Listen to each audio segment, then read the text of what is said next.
Bien, habíamos empezado a ver que en realidad lo que manejamos actualmente es una convergencia de servicios, ¿no? Servicios que antes eran hablados solamente en telemática o en informática, perdón. Ahora hablamos de telecomunicaciones y ahora podemos ya en los últimos años decir que tenemos pues el concepto de una red híbrida, telecomunicaciones e informática, ¿no? En ese sentido, entonces, también tendríamos que tomar en cuenta que hay muchos aspectos específicamente en lo que se refiere a la convergencia, ¿no? Y esto habíamos ya discutido en la primera clase, ¿no? Lo que es la convergencia de redes móviles y lo que sería también la convergencia de la IP como fundamental, ¿no? Todas las tecnologías IP sobre lo que sería esta relación, ¿no? Entonces, en ese sentido, tendríamos que tomar en cuenta lo que es la evolución de la conmutación, ¿no? Este diapositiva también ya lo habíamos discutido un poquito, cómo es lo que pasamos de los servicios tradicionales de conmutación a lo que eran los servicios híbridos de nueva generación y lo que serían los servicios de Internet móvil, ¿no? En ese sentido, entonces, los servicios de Internet móvil, hemos dicho que separan prácticamente lo que sería la parte de control de lo que sería la de sesión, ¿no? En ese sentido también tendríamos, pues, ya en los servicios móviles una separación de capas, ¿no? Donde la última capa es la capa que va a interactuar con el usuario final y vamos a trabajar en lo que serían los servicios, ¿no? Ya en anteriores hemos visto en anteriores materias, ¿no? Cómo manejar esencialmente lo que sería la parte de acceso y lo que sería la parte de control, ¿no? Todo lo que es enrutamiento, etcétera, ¿no? Buenas, Emerson, ¿qué tal? Entonces, en ese sentido, estaríamos nosotros trabajando en la parte de seguridad también, ¿no?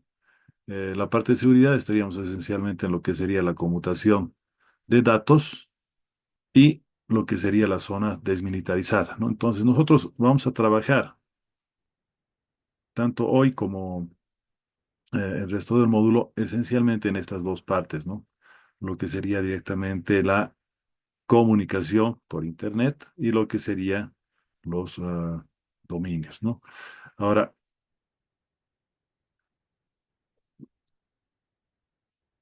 si nosotros observamos el acceso como tal, y aquí voy a pedir que tomemos un poquito más en cuenta, porque cuando hablamos ya de 4G y 5G, estamos específicamente hablando de lo que son las redes inalámbricas de última milla. O sea, estamos atacando hoy a lo que sería el usuario final, ¿no? El usuario final, ¿en qué sentido? En que nosotros vamos a trabajar con estos dispositivos, ¿no? Pensando en el usuario, estaríamos hablando de los teléfonos, y cuando estamos trabajando con teléfonos, bueno, el usuario está trabajando también de manera directa con los servicios que nosotros vamos a presentar, ¿no? Entonces, en esencia, ¿cómo es que funciona un servicio móvil, ¿no? Un servicio móvil de última generación ya no trabaja solamente con un canal de comunicaciones, como lo que hemos visto, por ejemplo, en lo que es el pregrado, ¿no? En el pregrado teníamos un canal para cada usuario y cada usuario tenía, pues, reservado una ancho de banda de velocidad. Lo que tendríamos también sería, pues, como podemos ver acá, una portadora, ¿no? Ahora imagínense que no vamos a manejar una sola portadora, sino una serie de portadoras, ¿ya? Esta serie de portadoras vamos a trabajarlas directamente tanto hacia arriba. que vamos a llamar el enlace de subida o el uplink en inglés, y también así de bajada, ¿no? Lo que llamamos el downlink, ¿no? Directamente entonces en la radio base vamos a tener un nodo de red, ¿no? Y en LTE estaríamos hablando de directamente la R8 y la R9 como posibilidad de realizar este tipo de aspectos, ¿no? ¿A qué me refiero con R8, R9? Esencialmente teníamos en lo que era la parte de telefonía móvil, eh, prácticamente solo una región, ¿no? Para poder trabajar con esto. En cambio, cuando ya se tiene una expansión en LTE Advanced, podemos trabajar con múltiples portadoras al mismo tiempo, ¿no? Entró Rodrigo, buenas tardes. Entonces, vamos a analizar qué es lo que pasa, ¿no? Cada uno de estos sería como si fuera un canal, ¿no? Y cada canal está manejando un espacio, un canal también en lo que sería la portadora final, ¿no? Entonces, para cada uno de los subcanales que estaríamos manejando, en este caso, para un único usuario, ojo, un único usuario, estaría trabajando con entonces una portadora específica, ¿no? Entonces, aquí, por ejemplo, cada uno de estos colorcitos implica un canal que estaría manejando, en este caso, un único usuario, ¿no? Y nosotros recordamos un poquito lo que se vio en pregrado. Cada uno de estos canales pertenecía a un usuario distinto, ¿no? Mientras que aquí, si se fijan, dos, tres, cuatro, dependiendo la disponibilidad también de estos, vamos a poder tener más de una agregación a una portadora de usuario, ¿no? En ese sentido, entonces, nosotros tendríamos que estos canales estarían trabajando en la banda de 1.4, 3, 5, 10, 15 y 20 megahercios con una distribución máxima de 5 portadoras que pueden ser agregadas por usuario, ¿no? Y el ancho de banda entonces sube desde solamente 20 megahercios hasta 100 megahercios por usuario. Entonces, perdón. Entonces, la conmutación que nosotros tendríamos de estos portadores no va a ser nunca mayor que la cantidad de enlaces de bajada. ¿A qué nos referimos con esto? Voy a ponerme un punterito, por favor. Digamos que aquí tenemos de subida, uno por usuario, digamos tres, como estamos viendo acá. Lo máximo que yo puedo tener también por este usuario es tres. O sea, esta cantidad de enlaces de subida no puede ser mayor que la de bajada, ¿no? Entonces, lo que va a designar cuántas portadoras yo voy a utilizar es justamente las portadoras que yo tenga disponibles de bajada, ¿no? Esto es importante, ¿no? Porque si nosotros nos damos cuenta del tráfico que se maneja en móvil, pues justamente es mayor de bajada que de subida. Entonces, lo más lógico es decir, bueno, yo voy a trabajar con, ¿no?, un enlace que no es simétrico, ¿no? Es decir, voy a tener un enlace con mayor velocidad a la bajada que a la subida, ¿no? Eh, Aunque eso es verdad, como pueden ver aquí por el grosor de las flechitas, cada enlace de subida al mismo tiempo lo que va a hacer es controlar un enlace de bajada. Entonces no podemos tener una disparidad en ese sentido, ¿no? Ahora veamos qué es lo que pasa con la agregación de portadoras, ¿no? Entonces el ancho de banda hemos dicho que va a poder lograr ser hasta 100 megahercios, ¿no? Ahora, cada uno de estos vamos a dividirlo en 5 pedazos, en 5 megahercios, y aquí vamos a trabajar con lo que es una cantidad de usuarios. Esto va a depender de la relación señal a ruido, pero podemos tener hasta un máximo de 10 canales por cada una de estas divisiones, ¿no? ¿Esto qué significa? Bueno, tenemos 10 por 5, 50 usuarios aproximadamente que podríamos tener en el peor caso trabajando al mismo tiempo, ¿no? Sobre esto, LT tiene la posibilidad, por ejemplo, de trabajar con lo que sería un canal por cada distribución, por cada usuario, ¿no? Entonces, por ejemplo, digamos, aquí tenemos una conexión de este usuario que va a trabajar con todos estos canales. Este usuario móvil va a trabajar con todos estos canales y así, ¿no? Y, por ejemplo, esta computadora va a trabajar con dos, ¿no? Sin embargo, esta otra va a trabajar con toditos estos, pero estás diciendo que solamente puedo trabajar con 50 usuarios al mismo tiempo. Sí, 50 usuarios al mismo tiempo, 50 usuarios al mismo tiempo, pero estos usuarios no solamente vamos a trabajarlos de manera simultánea. También nosotros tenemos la posibilidad de hacer una distribución, no solo en frecuencia, sino también en el tiempo. ¿A qué me refiero con eso? Que un usuario transmite en un momento determinado y luego otro usuario va a transmitir. Pero si ustedes recuerdan un poquito lo que han visto en móviles, en el pregrado, por ejemplo, eh, es lo que pasaba directamente con los usuarios tradicionales de telefonía móvil, ¿no ve? Cada usuario iba a tener su slot de tiempo determinado, ¿no ve? En ese sentido, entonces, LT continúa usando esa tecnología, si podemos llamarlo así, de acceso múltiple por división de tiempo. Pero al mismo tiempo le hacemos una división de frecuencia y le damos un ancho de banda mayor, ¿no?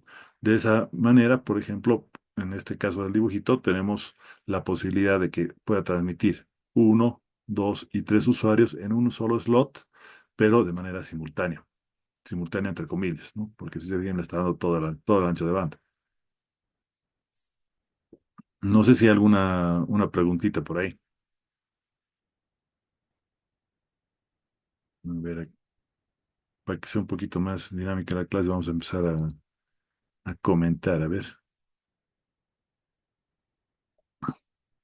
tal vez Rosario, por favor.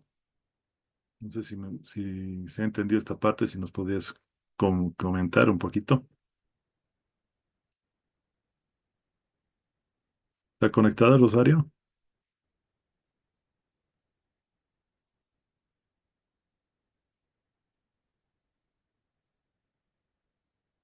Entonces no responden, les voy a empezar a bajar puntos.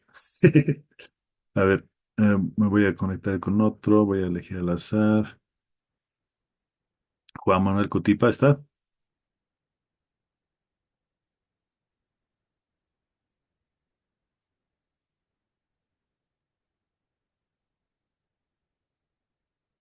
Colegas, están ahí.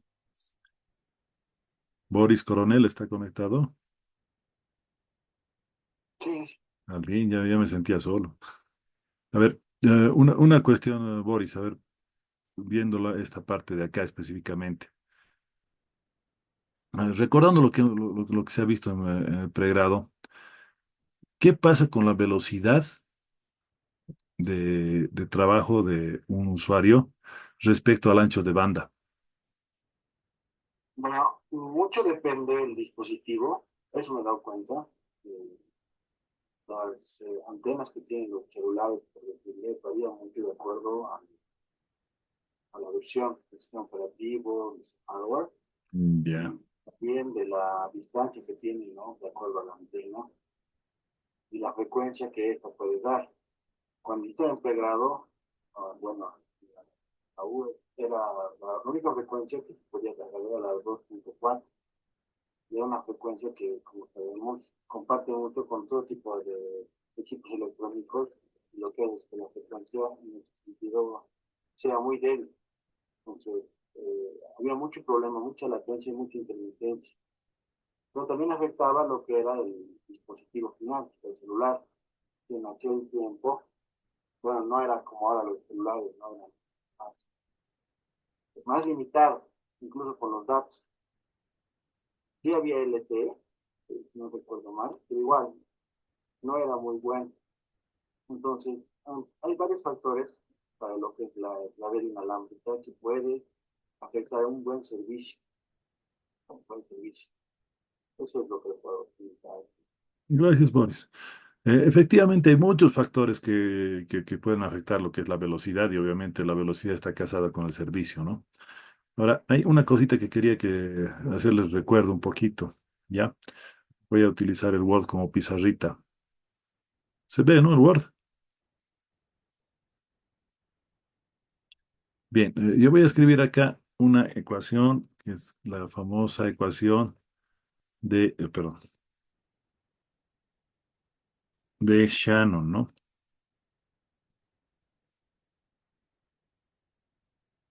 Que nos dice que la velocidad de transmisión máxima,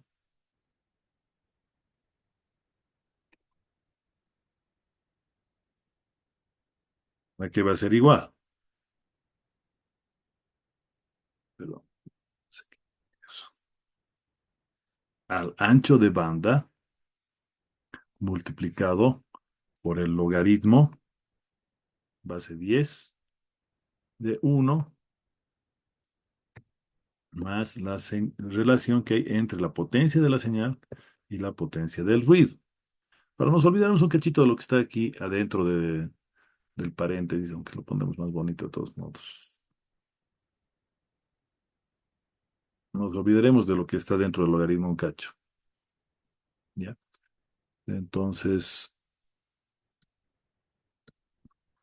ahí está justamente lo que nos decía nuestro colega, ¿no ve? Que, que si la relación de cuando hay mucha interferencia, porque hay mucho ruido, ¿no?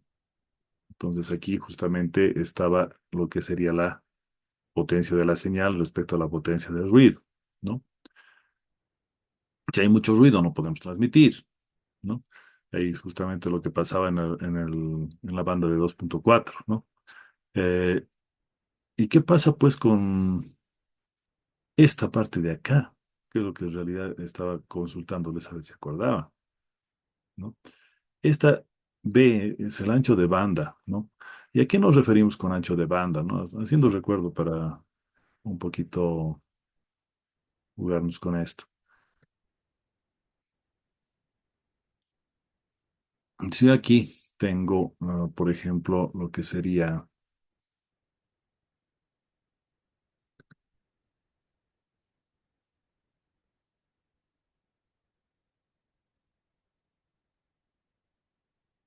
yo no le dibujo a mano porque tengo un pulso terrible en la computadora.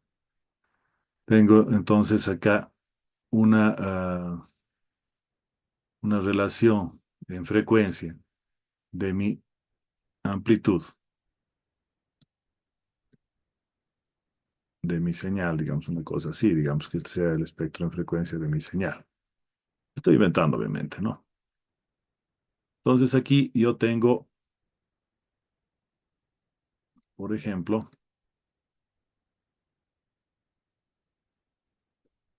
la relación de lo que sería mi señal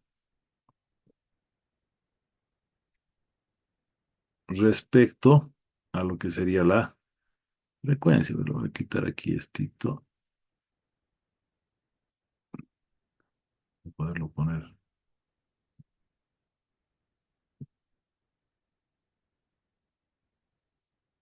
Ya. Entonces, esta es mi señal y aquí tendríamos la frecuencia, ¿no? Entonces, ¿dónde vamos a definir nuestra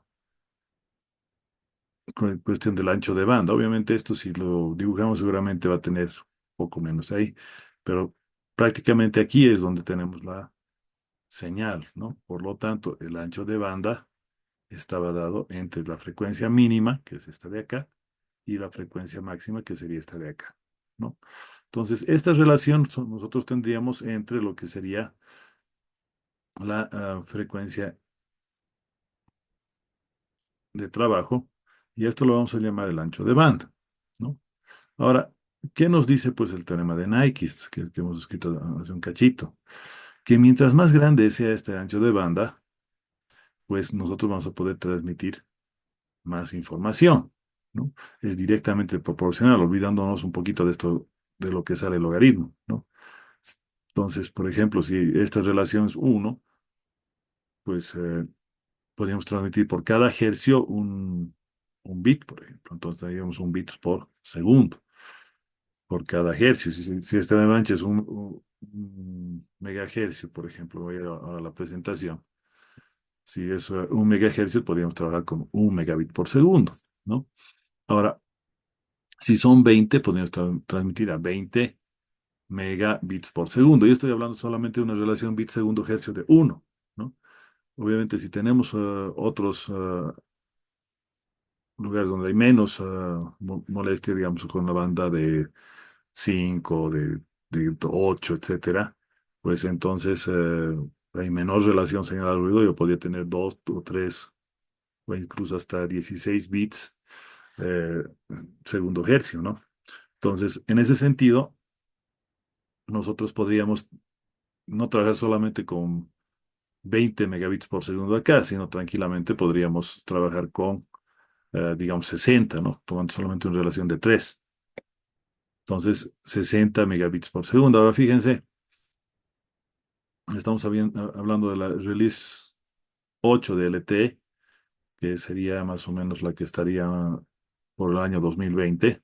8 y 9 por ese lado estarían puestas por acá. Y si hablamos de esto, es que agarramos todito y vamos a suponer que seguimos con los 3. Entonces, 3 bits por cada hercio, estaríamos hablando de 3 megabits por segundo, en este caso de velocidad, ¿no? Y eso gracias a la agregación de portadoras que nos permite LTE, ¿no? 300 megabits por segundo. ¿Me han escuchado bien?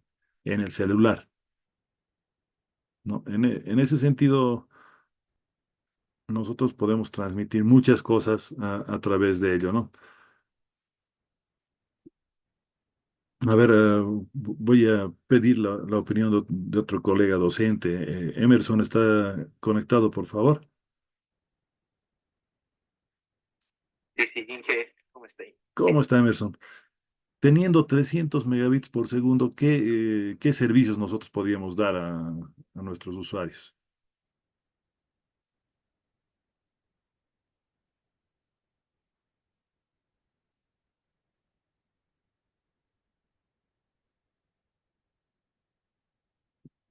O sea, en otras palabras, ¿qué cosa nos restringe en este caso 300 megabits por segundo?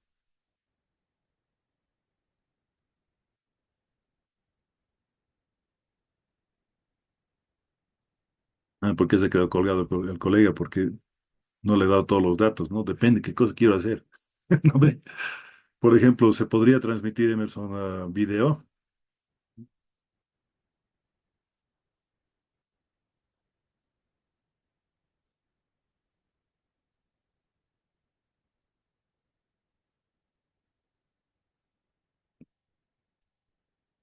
Creo que no se lo escucha, Emerson. A ver, ¿quién está al ladito de Celso? Por favor, ¿estás en línea? Así es, Inge, buenas tardes. Te voy a cortar, Emerson, el microfonito porque no se te escucha. Bueno, Inge. Celso, a ti se te escucha bien. Mi misma idea, a ver, ¿qué cantidad de canales podríamos transmitir de video en 300 megabits por segundo?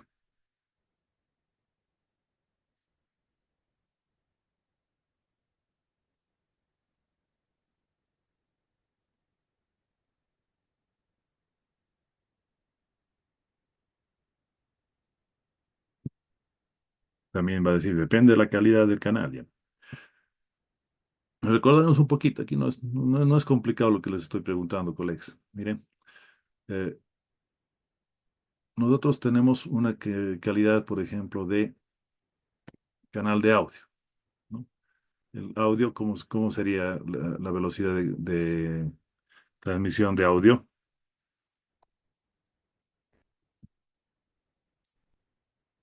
Estaríamos hablando de un canal telefónico, por ejemplo. Estaríamos hablando de aproximadamente 64 kilobits por segundo. ¿De dónde salen estos 64 kilobits por segundo? Recordaremos un poquito.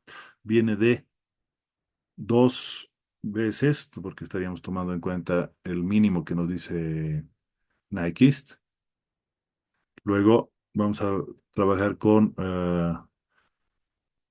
4 kilohercios de ancho de banda, porque no necesitamos más para que nos reconozcan la voz, la cual vamos a trabajar con 8 bits, ¿no? Entonces estos son hercios y estos son 8 bits, ¿no? De ahí sale, por ejemplo, los 64 kilobits por segundo, que es el canal de telefonía básico, si usted recuerda, ¿no? Que sería nuestra velocidad de transmisión, entonces telefónica.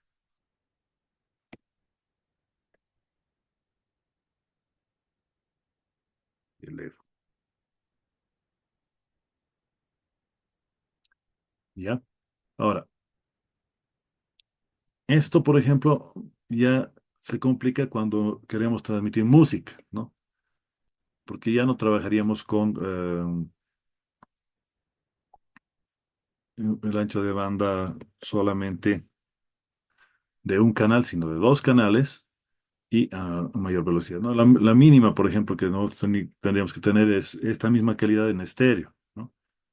Entonces, como son dos canales, serían 128, ¿no? Entonces, ¿por qué? Porque tenemos que multiplicar esto por lo mismo anterior, por 2, ¿no? Claro, pero me va a decir, no, a 128 kbps nosotros no tenemos una buena calidad de sonido. ¿Por qué? Porque 4 kilohercios me va a cortar todos los agudos, los que saben de música. Me van a decir que sí. Entonces, ¿cuál es la frecuencia más alta que nosotros escuchamos? Es 20 kilohercios y eso ni siquiera todo el tiempo, sino cuando somos guaguas. Cuando vamos creciendo, lastimosamente nuestro oído va a ir degradándose y eh, cuando hablamos de alta definición,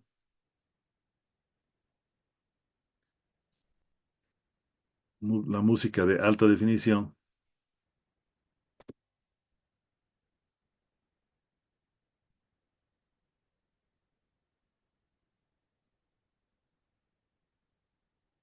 ya no, bueno, vamos a estar multiplicando así, ¿no? Pues estaríamos hablando de que su ancho de banda, este de acá, ya no serían 4, perdón, 4 kilohercios aquí, qué barbaridad. Me estoy olvidando de la K. Ya no son 4 kilohercios, sino son 20, ¿no? Entonces esto se multiplica por 5, ¿no? Entonces aquí, bueno, le veremos mi calculadora para que la vean ustedes. Está- mi cursor lo he perdido. Está aquí ahora. El chakra. Ahí está. Bueno, entonces decimos, tendríamos 20 kilohercios por 8 bits y por 2, ¿no? Y eso por dos canales. Y estaríamos hablando de 640 kilobits por segundo, ¿no? Que no sale exactamente lo que tendría que ser esto por 5, ¿no? Entonces,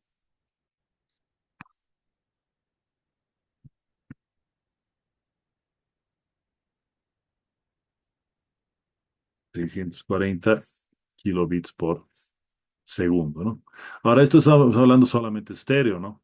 Si queremos hablar de, por ejemplo, 4.1, 5.1, entonces ahí tendríamos que tener, pues, una multiplicación de esto mucho más alta, ¿no? Por eso es que una música de alta definición en 4.1, por ejemplo, estaríamos trabajando con 1.2, 1.5 hasta 2 gigabits por segundo, ¿no? Cosa que en realidad si es solamente música no se suele transmitir, ¿no? Ahora, cuando estamos trabajando con la misma idea, y ya no voy a venir hasta acá, sino solamente esta, la velocidad de transmisión, estaríamos tomando en cuenta, por ejemplo, lo que sería el video, ¿no? Entonces, lo mínimo que nosotros vamos a transmitir es un 2 megabits por segundo, ¿no? Entonces, esta sería la velocidad base, por ejemplo, para lo que sería, si quieren, la comparación contra esta otra velocidad que tendríamos, ¿no? Los que son un poquito más antiguos en el área de tele, vamos a reconocer al toque esta velocidad, ¿no? Que la llamamos a la velocidad de 2 megabits por segundo. A ver, por un puntito, a ver quién escribe primero. Escribe en el chat del web.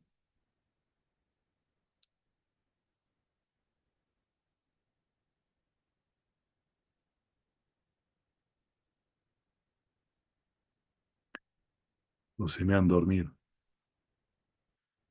Es la velocidad que la llamamos un E1, ¿no? 2048 kilobits por segundo, o si quieren, el equivalente a 30 canales de voz, ¿no? O sea, miren, para transmitir un canal de video necesitamos 30 canales de voz equivalente, ¿no? Entonces tendríamos esta velocidad básica de video, pero si queremos de alta calidad, pues tenemos que ir aumentando la cantidad de megabits por segundo, ¿no? Ahora, esta calidad de video, ¿cuál es más o menos? O sea, a lo que me están viendo ahorita, por ejemplo, ¿no? Cuando queremos un video de ultra alta calidad, ¿no? De tal manera que podemos ver en toda la pizarra o en todo, o en un cine, algo así, sin ver pixeleado ni mucho menos. Entonces ya no, 2 megas es muy bajo, ¿no? Incluso hasta se puede llegar hasta 10 hasta 30 megabits por segundo por cada canal. Ahora vámonos otra vez a la diapositiva que estamos hablando acá. Y lo que les he preguntado a los colegas hace un rato, ¿no? Que ¿cuántos canales de video yo puedo transmitir? Suponiendo una relación de 3, ¿no? 3 megabits por segundo, o 2 nomás, para que sea más facilita la división. Tengo 2 megabits por segundo. Puedo transmitir 100 canales de eh, video al mismo tiempo, ¿no? 100 canales de video. Y eso estoy hablando todavía sin comprimir, ¿no? Con lo cual estaríamos hablando de 100 usuarios de manera simultánea que estarían viendo video, que sería nuestro peor caso, ¿no? Entonces, ahí está la parte interesante, o si quieren, eh, que le da la ventaja ya a lo que son estas tecnologías de cuarta y quinta generación en lo que es la telefonía, ¿no? Entonces, veamos un poquito sobre este acceso, ¿ya? Tenemos lo que sería la parte de eh, bloque de transporte, donde sería la parte de codificación. Le colocamos a cada uno lo que sería su conexión de hardware y el mapeo mismo después de una modulación, ¿no? Y ahí estaríamos dándole su acceso a cada portadora, ¿no? Y esto tendríamos también en cada uno de los bloques de descarga, ¿no? Entonces, aquí estaríamos para cada usuario, entre comillas, un colorcito lo estaría dando, ¿no? Si esto lo vemos en el espectro en frecuencia, lo veríamos de esta manera, ¿no? Ahora, en la subida pasa exactamente lo mismo, ¿no? Ahora, si se fijan, el canal acá en realidad está compartido, ¿no? O sea, este lugar que lo estamos viendo celestito no es para un único usuario, sino para todos los usuarios que se han conectado a esa radio base, ¿no? Entonces, tenemos que la octava versión de LT estaría trabajando directamente con lo que serían las conexiones compartidas para lo que serían los enlaces de subida, ¿no? Y ojo, ¿no? Cuando hablamos de los enlaces de subida a nivel móvil, no estamos hablando solamente del clic que se hacía antaño para descargar un video o para escuchar algo así, ¿no? Resulta que de subida también se hace ahora bastante tráfico, ¿no? Pruebas lo que estoy diciendo yo ahorita, ¿no? Yo estoy subiendo la clase y todos ustedes están escuchando, ¿no? Entonces tengo que tener una velocidad lo suficientemente alta como para que ustedes puedan recibirla, ¿no? Si no llego a tener, por ejemplo, mi canal de al menos 2 megabits por segundo de subida, pues yo no podría transmitir, ¿no? Vamos a ver si es cierto lo que estoy diciendo, ¿no? A ver, no sé si se puede ver ya lo que es en este caso, mi ventanita, que es donde estoy viendo memoria, etcétera. Sí, se ven. Ahora, veamos esta, ¿no? Directamente, yo estoy transmitiendo por Ethernet en este caso, y fíjense, no, he dicho 2 megas, pero estoy transmitiendo incluso menos, ¿no? Claro, el video que estoy manejando es por Meet y por eso no llega ni siquiera a 1 giga. Pero fíjense que estoy enviando más de lo que estoy recibiendo. ¿Por qué? Porque estoy transmitiendo yo el video, ¿no? En cambio, si ustedes hacen lo mismo, ¿no? En sus maquinitas, seguramente va a ser algo al revés, ¿no? Va a ser más lo que están recibiendo de lo que están enviando. Porque si nos fijamos, voy a llevar la ventana de Meet a la pantalla. Ah, miren el piquito por no haber movido la ventana, ¿no? Cuando hay cambios, obviamente va a haber cambio de rendimiento. Lo que voy a hacer es mostrarles, en este caso, aquí estamos. ¿No? Fíjense que qué es lo que me transmiten ustedes. Solamente la conexión de presencia, nada más. No están transmitiendo video, no están transmitiendo sonido. Entonces, por eso es que estamos así, ¿no? Y estos picos, ¿dónde se dan? Cuando hago cambio de mi pantalla, ¿no? Fíjense que ahí ya le envío sube incluso hasta 1.2 o más, ¿no? ¿No? Llego aquí, vuelvo a meter, la vuelvo a sacar, y aquí esos piquitos se van a mostrar. Incluso cuando ha sido el tope, a 3 megabits por segundo, ¿no? Y eso que yo no estoy transmitiendo Ultra HD, simplemente es la misma clase nomás. Entonces, efectivamente aquí lo que tenemos es, en este caso, ya sobre LT, la misma idea, pero para cada usuario. ¿Ok? Antes que me critiquen, estoy haciendo con mis recursos lo que tengo aquí a la mano en la casa, ¿no? Para mostrar lo que es el aspecto. Obviamente, lo ideal sería poder conectarse a una radio base y poder chequear que efectivamente los usuarios, cuando transmiten video, hacen lo mismo que yo, en este caso, con mi conexión fija, ¿no? Pero la idea de la convergencia es justamente esa, ¿no? Y el primer día de clase hemos visto eso, ¿no? Que no tiene que haber la diferencia entre que si estoy conectado en móvil o estoy conectado en fijo. Ese es el ideal de la conferencia móvil, ¿no? Entonces, si nosotros vemos cuáles serían las alternativas que hay en el caso de múltiples conexiones para un usuario LT,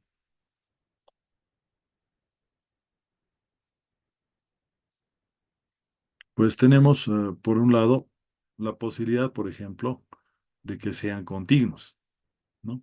O sea, tengo usuario uno, usuario 2, usuario 3, hasta llegar al 5 y de ahí otra vez usuario uno, usuario 2, etcétera, ¿no? Pero entre las bandas no necesariamente tendría que estar continuos, ¿no? Por ejemplo, esto estaría en la misma banda, pero dejando un espacio, ¿no? Y aquí no está transmitido nadie o está otro usuario. Y podría darse también interbanda, pero que utilice otra banda el usuario, ¿no? Estamos, fíjense en el rojo nada más, ¿no?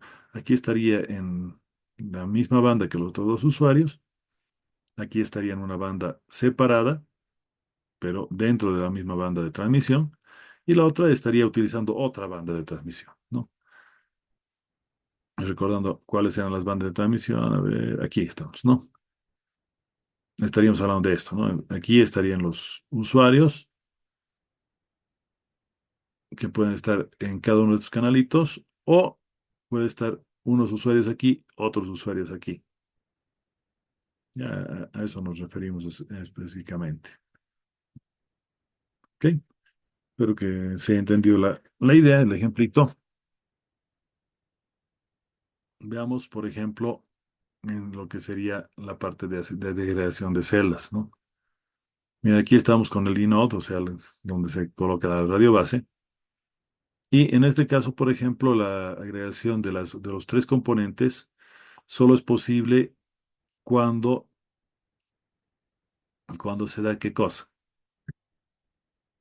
esta comunicación, ¿no? Aquí, en el usuario negrito, si podemos llamarlo así, ¿no? Mientras que el usuario blanco solamente podría hacer la agregación entre estas otras dos, ¿no?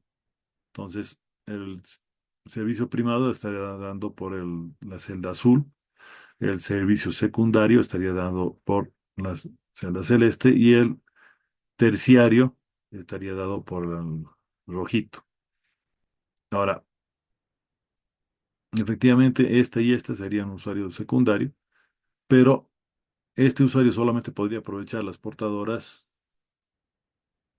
de la pico celda y de las dos celdas que estarían manejando la misma red de base, mientras que este solamente estaría utilizando estas dos, ¿no?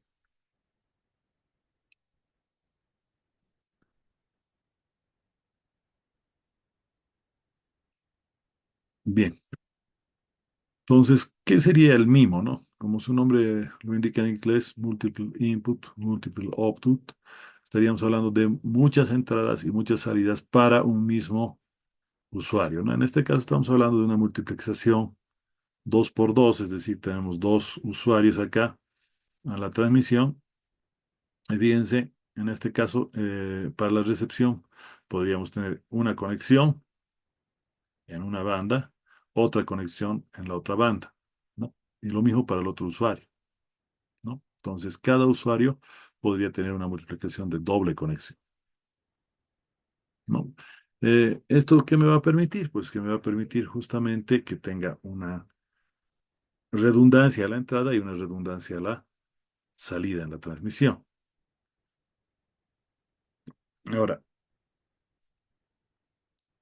la relación señal-ruido tendría que ser alta para poder trabajar, ¿no?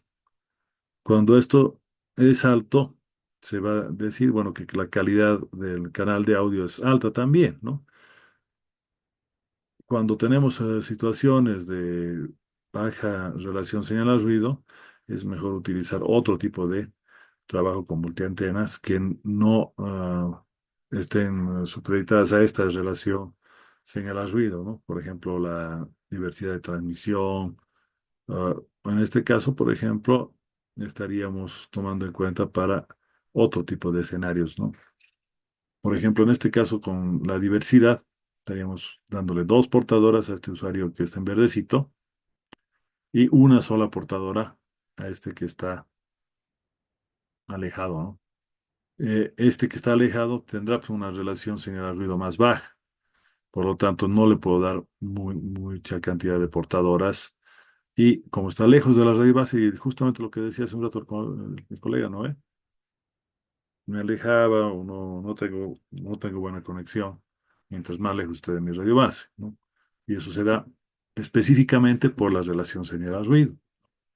Recuerden, cuanto más lejos estoy de un emisor de radio, más bajo va a ser mi potencia de recepción. Más baja la potencia de recepción, obviamente tengo mayor eh, relación respecto a la potencia del ruido, ¿no? El ruido podemos decir que es constante, ¿no?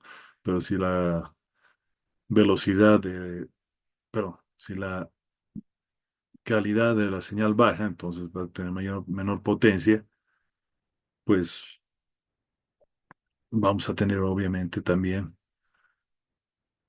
una relación potencia de señal a potencia de ruido más baja, ¿no ve? ¿Se me ha entendido eso? ¿O los he enredado peor? A ver, un like si se me ha entendido.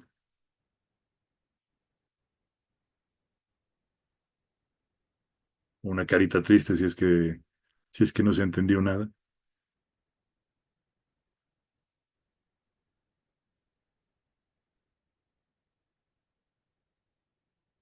Estamos entre que no se entendió nada y que tampoco se ha entendido. ¿Sí?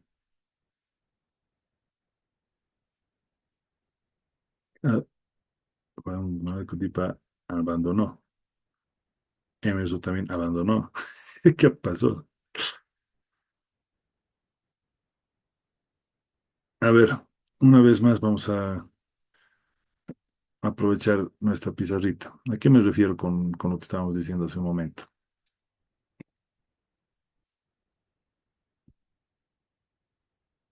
Voy a recordarles otra ecuacióncita que le hemos visto en pregrado para la parte de transmisión, ¿no? La potencia de recepción,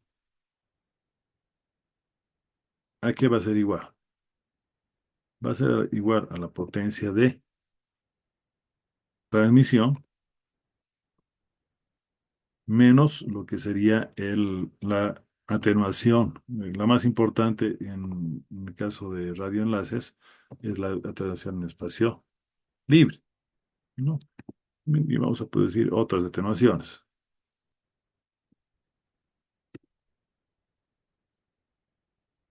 ¿Y qué cosa le vamos a mejorar aquí con lo que serían las ganancias, ¿no?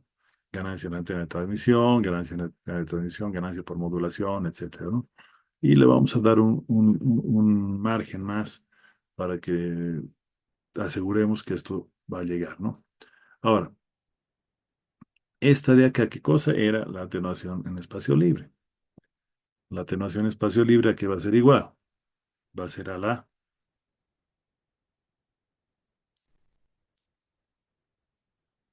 ver, específicamente teníamos 32,5 decibelios, más 20 veces el logaritmo en base 10 de lo que sería la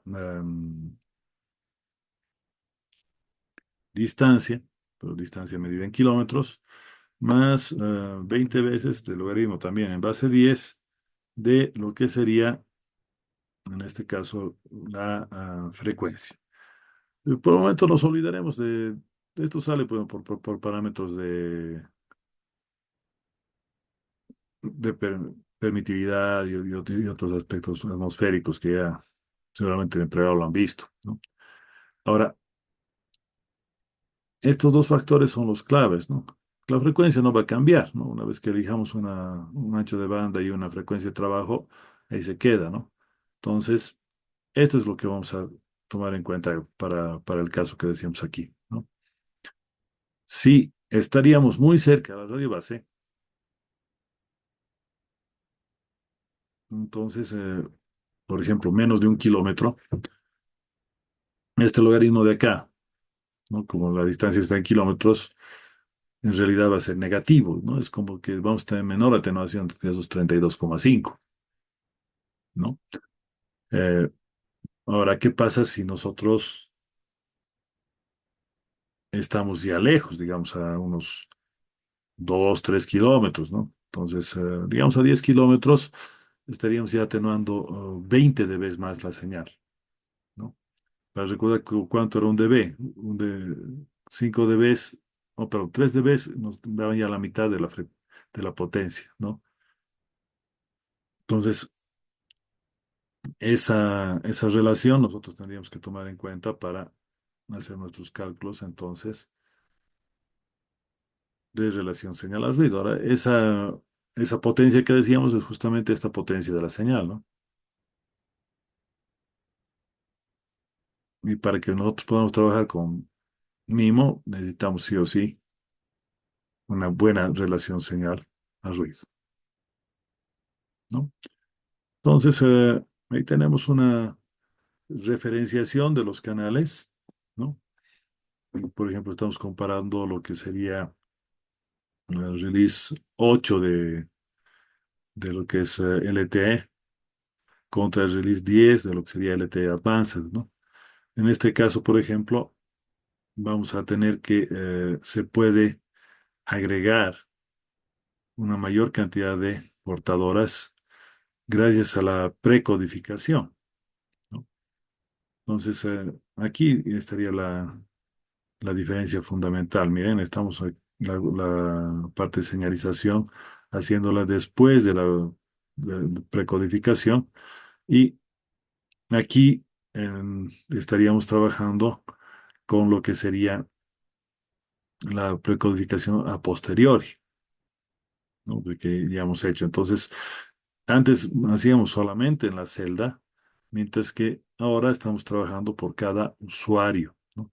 Cada usuario lo vamos a trabajar con su propia precodificación como referencia. Entonces, esto nos va a permitir, pues, separar a los usuarios por cada canal. ¿Ya? Ahora bien,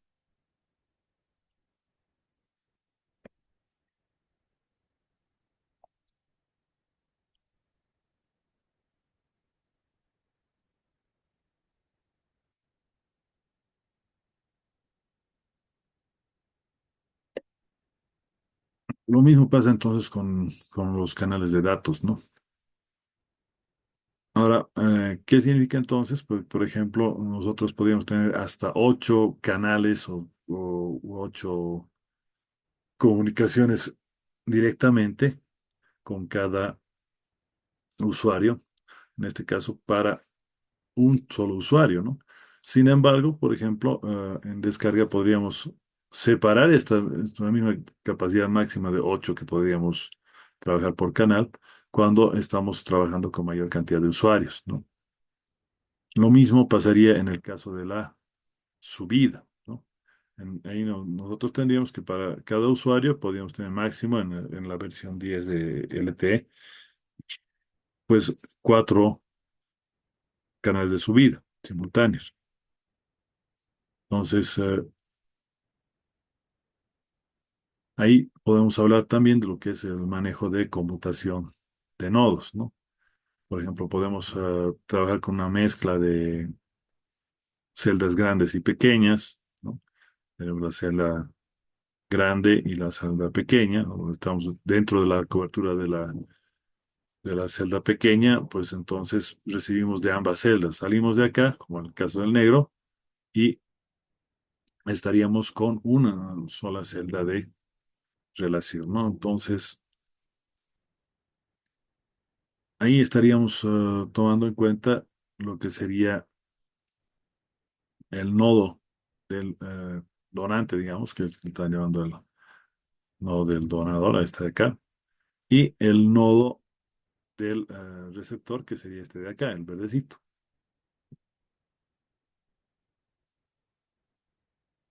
Ahora, el problema es aquí la interferencia, ¿no? Entonces, acá tendríamos que en el caso de LTE Advanced, la posibilidad de trabajar con una eficiencia heterogénea tiene que ser planeada, ¿no? Entonces, para que puedan convivir dos celdas sobre un mismo usuario, porque antes lo que se hacía era simplemente el handshake, ¿no? Te pasas de una celda a la otra, me cambio y listo, ¿no? Es decir, bajaba la señal, la potencia, entonces yo hacía mi conmutación, subía la potencia, bueno, cambiaba a esa otra radio base, ¿no? Ahora yo quiero trabajar con las dos radiobases de manera simultánea. Entonces, hay que hacer una mejor planificación de frecuencias para ello, ¿ya? Ahora, en la coordinación multipunto, bueno, ahí, por ejemplo, recibimos de las dos radiobases y cuando estamos pasándonos más hacia el lado sur, fíjense que también estaríamos cambiando con 10 subportadoras, ¿no? Ahora vamos a hacer la parte de buffer completa, ¿no? Entonces, este usuario, por ejemplo, estaría trabajando para solamente la descarga, mientras que este no está haciendo nada. Ahora, en este otro caso, este usuario está solamente con un canal. Y la tercera opción es que los dos canales que tiene disponibles los reparte entre tus usuarios, ¿no? Cuando ya tenemos dos radiobases, entonces podríamos trabajar, por ejemplo, uno por una conexión para cada usuario, o podríamos trabajar con conexiones redundantes, ¿no? Entonces, hay una gran variedad de conexiones que podrían serse realizadas para la descarga, ¿no? Para la carga o para la subida, de la misma manera, no podemos trabajar con una sola para un usuario, para dos usuarios, un usuario que trabaje con dos cargas simultáneas para el mismo, o un usuario que trabaje con dos cargas, pero en dos radiobases distintas.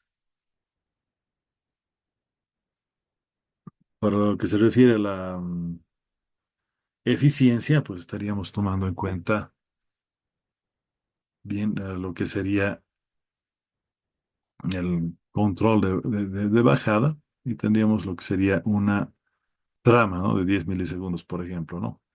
Fíjense, aquí estamos trabajando con una multiplicación por eh, frecuencia, pero ortogonal, ¿no? ¿A qué nos referimos con frecuencias ortogonales? Justamente para que no puedan tener traslapes entre ellas, ¿ya?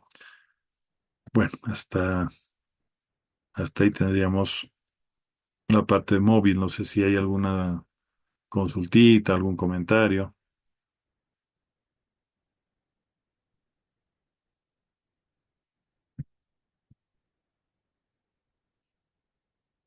Bueno, bien, voy a cambiar entonces mi canalito.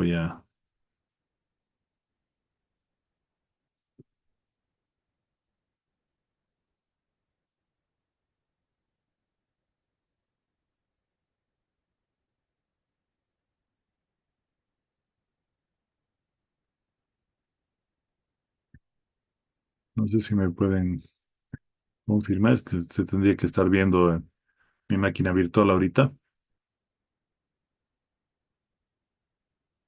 Sí, sí, se ve. Gracias. Bien, ahora voy a aprovechar esto porque ustedes han manejado ya máquinas virtuales con Alejandro, si no me equivoco.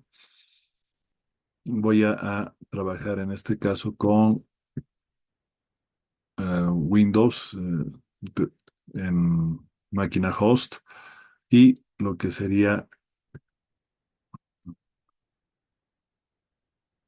lo que sería Linux en máquina virtual, ¿no? Pero por si no hayan hecho o necesitan ver cuál sería la diferencia, aquí vamos a hacerlo unito de cero, ¿listo? Está siendo grabado, así que no se preocupen, voy a tomar en cuenta. Yo estoy trabajando con Workstation 17. Y recuerdo lo que les dije el día miércoles. Aquí, si es que no la van a trasladar, traten siempre de llevar al máximo. Voy a instalarlo después. En este caso voy a utilizar CentOS 8, ¿no? Que está aquí, ¿no? CentOS 8. Y me voy al siguiente, ¿no? Le vamos a llamar aquí para ubicarnos, que somos nosotros.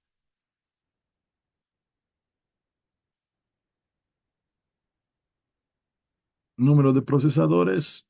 Y otra vez, esto depende de la máquina anfitrión que esté manejando, ¿no? Yo le voy a dejar con 2 nomás para este Linux. Y también con 2 gigitas en RAM, ¿no? La básica es que pueden trabajar con 512. Se puede trabajar con 1 giga, que sería lo recomendable, pero yo le voy a poner 2 para que tener mayor eficiencia. No voy a poner en producción, así que lo voy a dejar como NAT, ¿no? Para que pueda conectarse hacia afuera y con mi usuario, ¿no? Pero obviamente esto va a depender mucho del entorno de trabajo que estén manejando, ¿no? Voy a tomar con LS Logic y el tipo de disco que yo tengo. Voy a crear con los 20 gigitas que me recomienda nada más, incluso podríamos ponerle menos. Y con eso ya estaríamos completos, ¿no? Entonces aquí tenemos nuestra máquina virtual.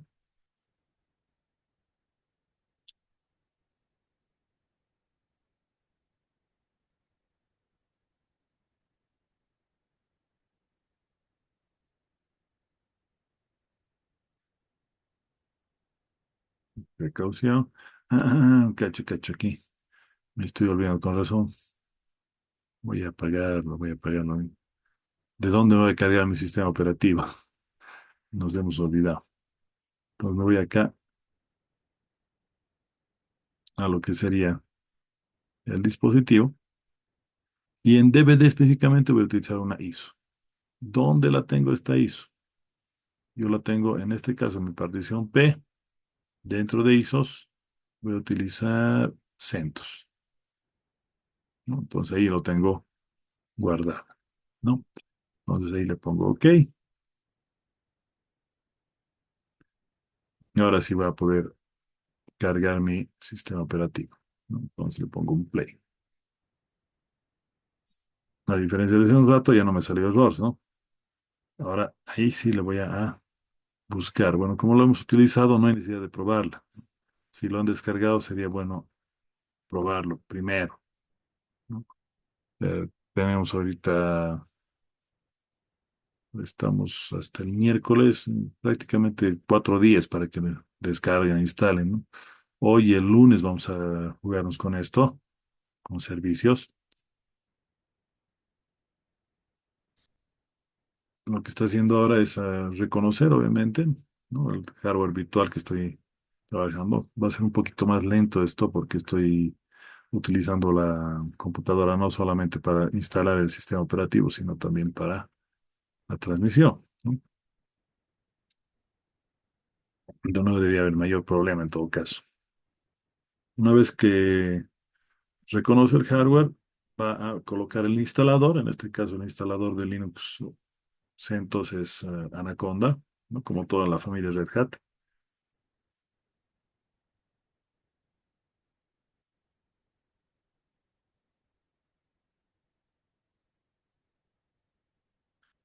Aquí va a levantarse el instalador, entonces.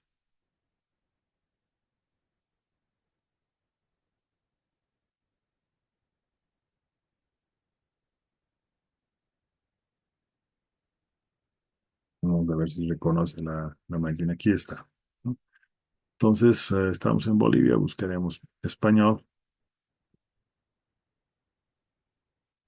español de Bolivia, para no tener que colocarle monedas y otras cosas.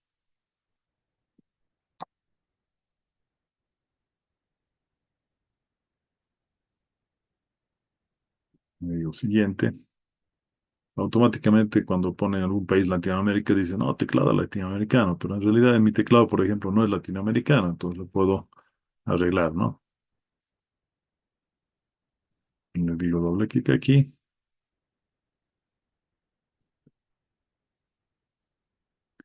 y le quito este, y obviamente, como no hay otro más, me va a decir cuál. Entonces yo le voy a decir teclado de Estados Unidos.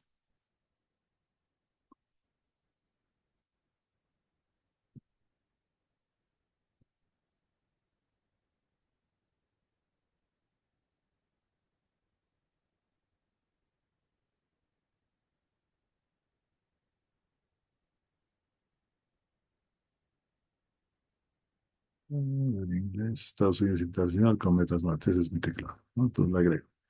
Si no estoy seguro, puedo probar aquí, ¿no? Por ejemplo, aquí voy a escribir punto y coma, debería salir, dos puntos, debería salir, coma, mayor, perfecto, está bien, ¿no?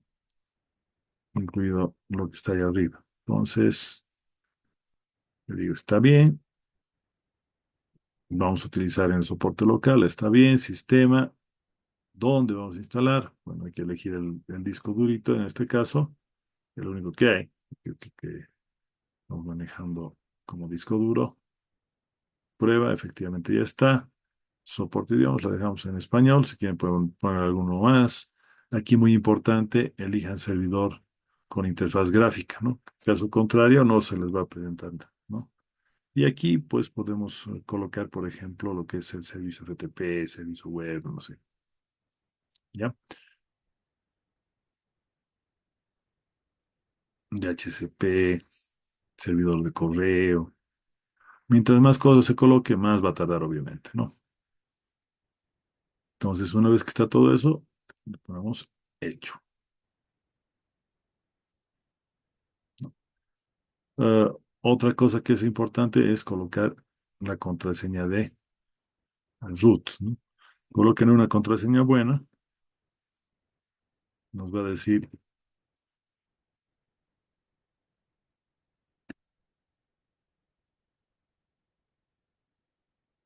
cuán robusta es, ¿no?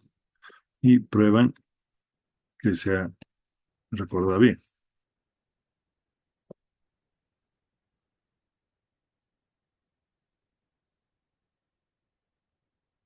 Hmm, ¿por qué me equivoqué aquí?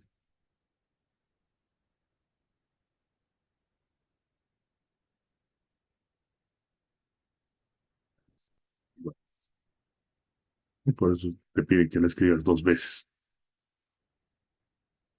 Ya tengo mi contraseña. Es bueno siempre también crearse un usuario. Aquí nos sugiere el nombre de usuario, ¿no? Pero si no les gusta, lo puede cambiar. Es bien importante que le coloquen un usuario administrador y que le pongan un password también.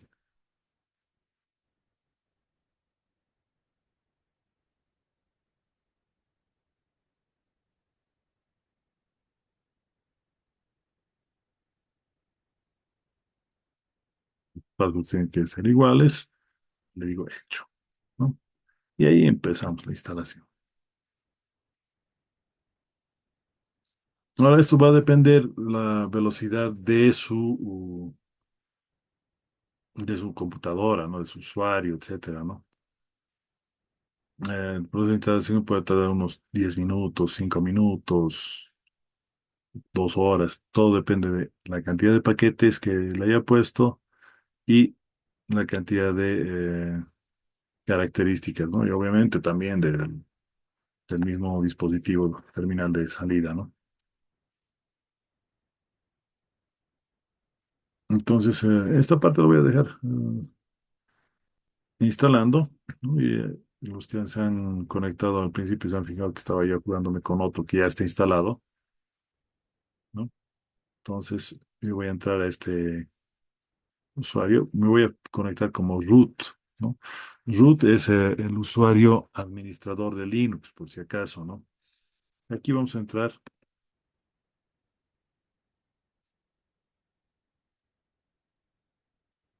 como administrador y vamos a instalar en este caso lo mismo que hemos hecho con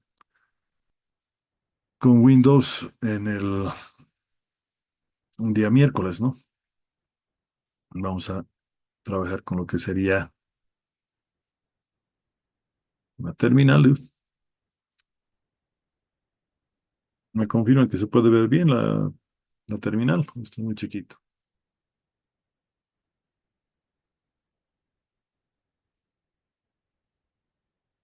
¿Se ve bien? Bueno, voy.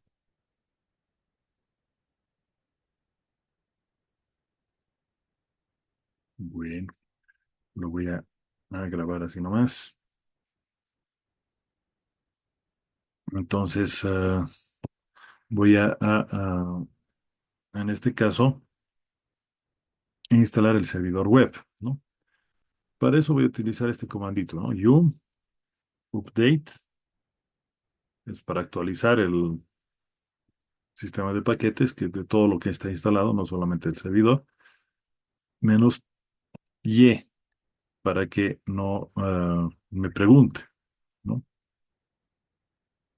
En los tutoriales que van a encontrar en internet van a ver que le ponen sudo por delante, ¿no? Eso solamente es para cuando no estás trabajando como usuario administrativo, como root, ¿no? Entonces le ponemos enter. Y bueno, una previa cosa que deberíamos haber chequeado es si estamos conectados a internet, ¿no? Obviamente, como habrán visto, si hay esa respuesta, me muestran que efectivamente estoy conectado a internet. ¿Dónde se chequea la red? Aquí en Linux. En esta parte de aquí arribita, aquí tenemos el dibujito de red y nos va a decir el tipo de red. Obviamente ahorita estoy con red cableada, pero no necesariamente es eso, ¿no? Puede estar con Wi-Fi, etcétera, y aquí me saldría, ¿no? Pero cuando es máquina virtual siempre le va a salir como si fuera cableada, por si acaso, ¿no? Entonces acá nos dice que lindo sería, ¿no? Que fuera 10 gigabits por segundo, pues lo que se conecta entre mi máquina virtual y mi máquina física, no más, ¿no? Ahora fíjense, aquí estaría la dirección IP que me está entregando a mi máquina virtual. 192.168.10.128. Ahora, una cosa que tendríamos que colocar siempre es conectar automáticamente, ¿no? Ahora, en IPv4 podemos que sea por DHCP o podemos colocarle manual, ¿no? Pero en todo caso, si lo colocamos manual, tenemos que fijarnos bien esto de acá, ¿no? Noten ustedes que, como estoy diciendo NAT, estoy saliendo a través de mi host, que en este caso sería mi computadora. Ahora, también podemos manejar con lo que es IPv6, ¿no? Pero en este caso voy a trabajar con tal cual está, ¿ya? Ya tengo conexión a Internet. Ahora, no necesariamente tengo que entrar aquí para chequear mi dirección IP. Igualito que en Windows, yo puedo con el comandito config chequear específicamente de mi tarjeta Internet, Ethernet, esta de acá.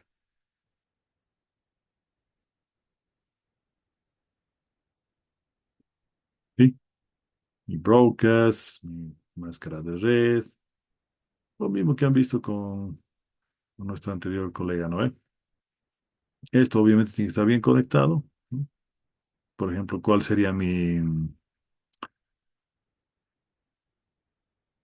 interfaz de salida? Mi router tiene que estar colocado acá de manera correcta porque si no, no va a funcionar. Una vez que ya se han hecho esas pruebas, puedo efectivamente yo ya colocar, ¿no? Entonces, ¿cómo haríamos? Nosotros vamos a querer trabajar con lo que es el servidor web. El servidor web específicamente lo vamos a ver de esta manera, ¿no? Vamos a utilizar otra vez el comando yum. Si ustedes no han elegido el servidor web al principio, se va a instalar. Si ya está instalado, no, le va a decir ya está instalado, ya está listo. Pero veamos en este caso cuál sería el comando. HTTPD y le ponemos -i. Pero ¿qué cosa vamos a hacer con ese comando? Bueno, que queremos instalar. Entonces le decimos install, ¿no? Instale el servidor web. Entonces va a pensar y como yo sí lo he elegido, le dice, bueno, y este es el último paquete, ¿no? Hasta el día de hoy, sábado 28 de septiembre, no hay ningún otro cambio, entonces no moleste, está con la última versión. Perfecto, estoy con la última versión. Entonces lo que voy a hacer es empezar a trabajar y vamos a trabajar en modo consola con Linux, ¿ya? En este caso, entonces, system CTL nos va a decir el control específicamente de sistema para los servicios. Entonces, ¿qué cosa podemos hacer con un servicio? Podemos habilitarlo, deshabilitarlo, podemos también hacerle que arranque, que pare, que reinicie y ver su estado, ¿no? Entonces, por ejemplo, si yo digo start, como habéis visto que ya está funcionando, HTTPD, lo voy a arrancar el servicio, ¿no? Parecía que no pasó nada, entonces, para estar seguros, vamos a ver su estado, ¿no? Entonces, estado en inglés, status. Entonces, fíjense, está corriendo, está activo, ¿no? Para salir, control C. ¿No? ¿Qué otras cosas nos ha dicho? Bueno, nos está diciendo, por ejemplo, el grupo, nos está diciendo lo que es el identificador de proceso, que en este caso es el 1395, etcétera, ¿no? ¿Y esto para qué nos sirve este numerito? En cada máquina va a ser distinto ese número por si acaso, ¿no? Entonces, para cambiarlo, nosotros vamos a trabajar de esta manera. No voy a matar, por ejemplo, el servicio. No es la mejor forma de parar un servicio. Entonces se tranca, no habría que hacer eso. Pero hoy en la tarde queremos matar a alguien, así que lo mataremos al servicio, ¿no? Lo hemos matado al servicio, ¿no?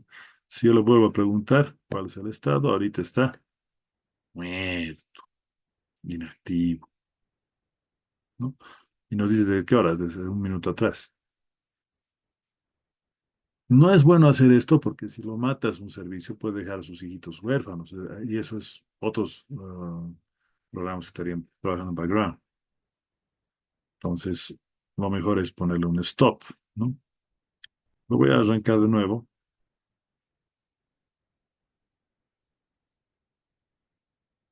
y ven que está otra vez funcionando, ¿no? Ok,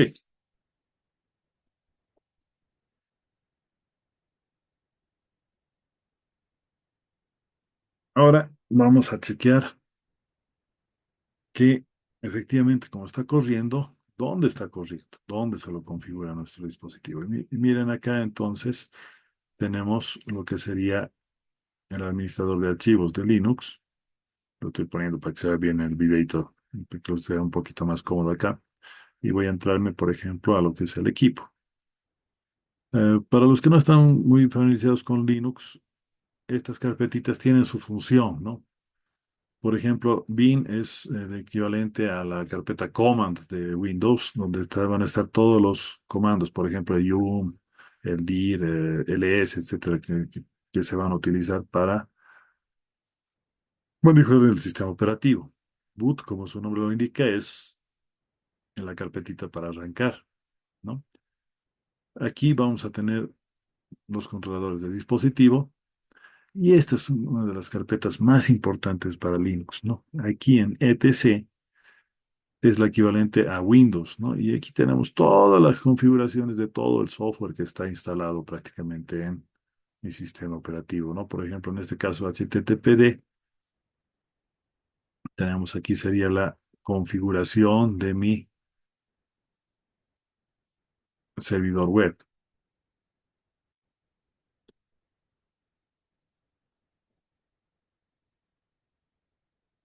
Entonces, aquí nosotros podemos decir, por ejemplo, qué puerto bien conocido vamos a utilizar, por ejemplo, en este caso el 80, en qué dirección IP, porque podemos decir que solo se escucha en una dirección IP, eh, quién va a ser mi administrador del servidor, en este caso es root.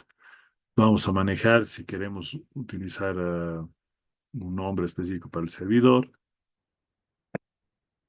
También manejamos lo que son los hosts virtuales, ¿no? ¿Dónde va a estar guardado? Y aquí está por defecto siempre en var, se los guarda todos los del servidor, ¿ya? Entonces, esto lo pueden dar una chequeadita cuando lo instalen el servidor y nosotros nos vamos a ir por este lado. Bien, si ustedes recuerdan, decía en etc, en, perdón, en el var, tres Ws Y en HTML, ahí vamos a tener nuestro, ya lo preparé aquí, un archivito de índice.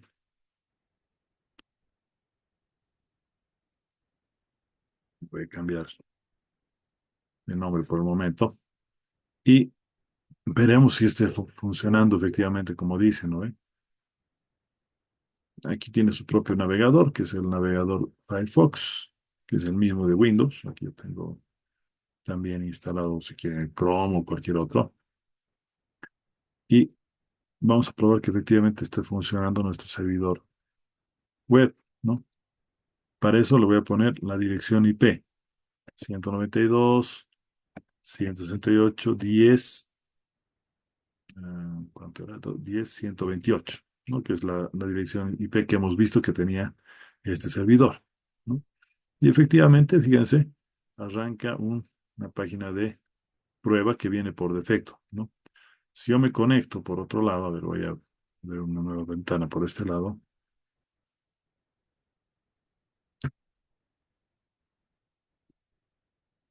Este ya es de mi máquina externa, como se habrán dado cuenta. Y voy a poner otra vez, ¿no? 192.168.10.128 en este caso. Y, oh, si ahorita funcionaba dentro del coso, ¿por qué no funciona aquí afuera? No va a funcionar, ¿por qué? Porque no le he abierto el cortafuegos. Que para cada servicio nosotros tenemos que abrir, ¿no? Entonces, ¿qué voy a hacer? El cortafuegos, el firewall, le tengo que dar un comando, ¿no? De un CMD. Le voy a decir, ábralo de manera permanente.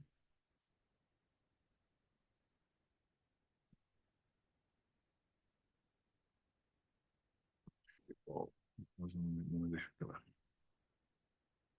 Otra vez. Bueno, comando de manera permanente. ¿Qué cosa? Le voy a agregar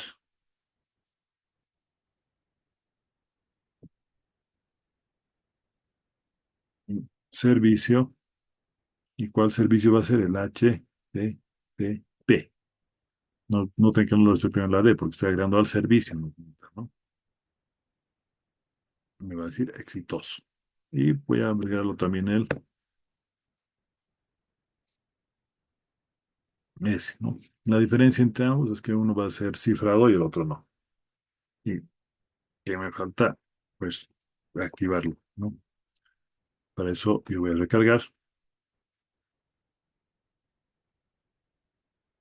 Listo. Ahora sí vamos a poder acceder desde afuera. Voy a ir a esta que estaba fallando,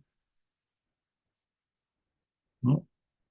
Y dándole un enter, debería arrancar, ¿no?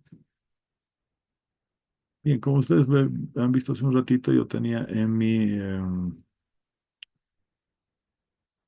sitio este archivito HTML.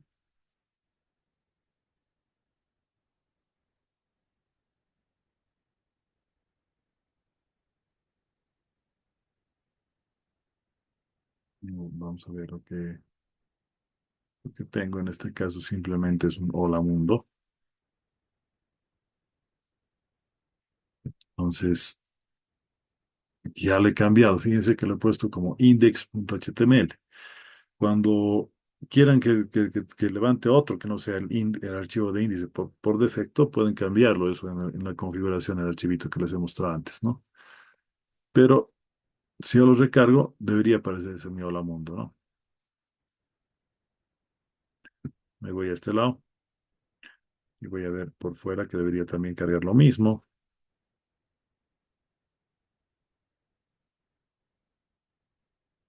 Ahora, ¿por qué me está saliendo? No es seguro, porque está tratando de eh, revisar un HTTPS donde no existe la S, o sea, no hay la probabilidad de seguridad, ¿no? Obviamente lo puedes decir aquí, no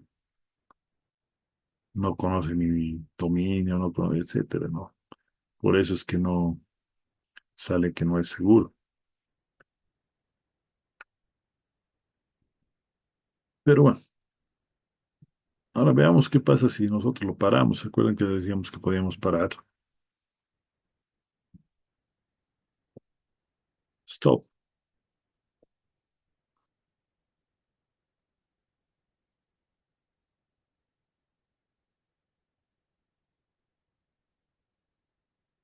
A ver si ya lo paró. No se puede conectar, ¿no?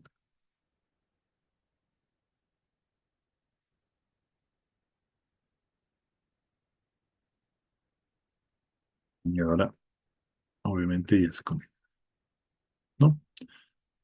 Bueno, si queremos, mientras tanto, a ver, bueno, lo voy a apagar este servidor para que no me consuma mucha memoria.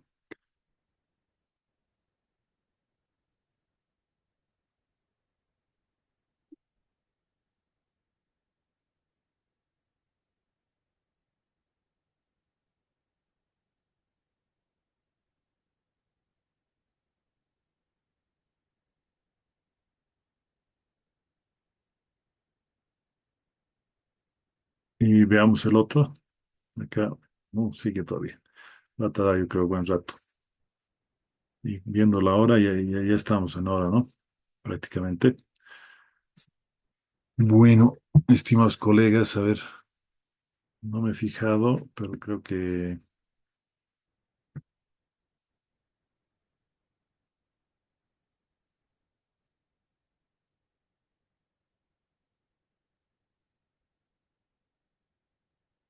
no ha enviado Heidi el archivito de la lista, ¿no? Obviamente yo tengo acá en la grabación y en el Meet también quienes se han conectado y quienes no, ¿no? Espero que nadie se haya conectado con una cuenta de su agua o de su esposa, ¿no? No les envío nomás otro Meet acá. Tanto voy a parar esto también.